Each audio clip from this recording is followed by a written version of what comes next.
Okay, question number 19a. You've got the first four terms of a sequence and there's some fractions. You've got a half, 4/3, 9/4, and 16/5.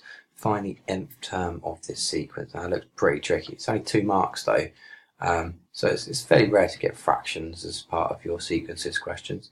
So what you've got to do is look at it as 2 separate sequences. You've got the top numerator sequence and you've got the denominator sequence. So if we find a rule for both of those, it shouldn't be too difficult. Right, what we should be recognising here is that 1, 4, 9 and 16 are your square numbers, so it is the n squared sequence. Okay, and 2, 3, 4 and 5, the difference between each of those is 1, and the 0 term would have been 1. So it's 1n squared, sorry, not 1n squared, just 1n, which is n, and then plus 1. So it's actually pretty simple question if you look at it as 2 separate sequences. You just put it over that and that's all we can do, right? There is our sequence. Nice. Or our rule for our sequence. B, here are the first 4 terms of a quadratic sequence. The nth term of this quadratic sequence is an squared plus bn plus c. So it's in the form of a quadratic expression like we had in the previous question. So find the values of a, b and c.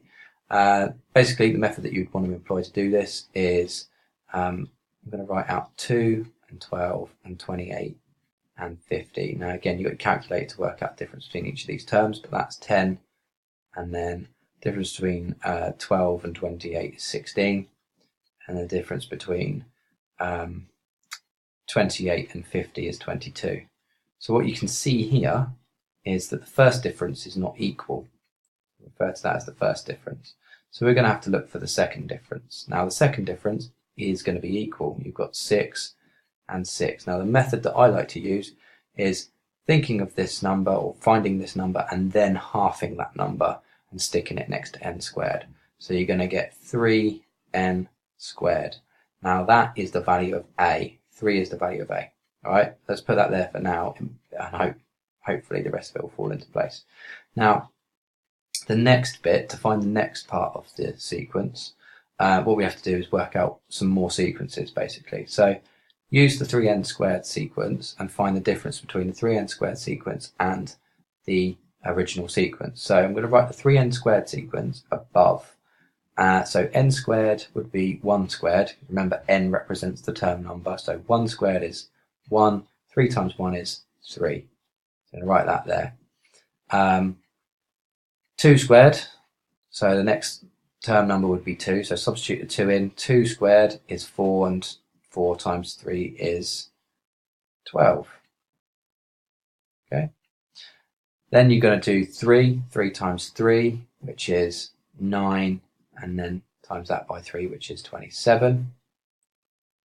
And then 4 times 4, which is 16, and 16 times 4 is 48. Right, now what we want to do is look at the difference between each of these term numbers. What would you have to do to get from 3 to 2? You'd have to take away 1.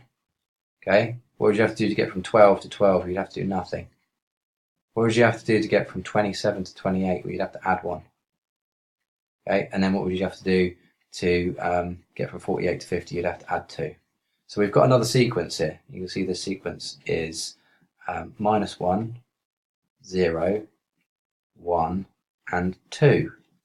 Now the difference between each of these numbers is 1, clearly, and it would have started, or the 0 term, so that's the first term, 0 term would have been 0, that's our first term there.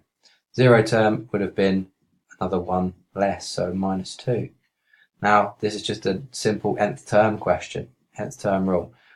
So the first part of it would be 1n. So I'm going to put plus 1n and then -2 on the end.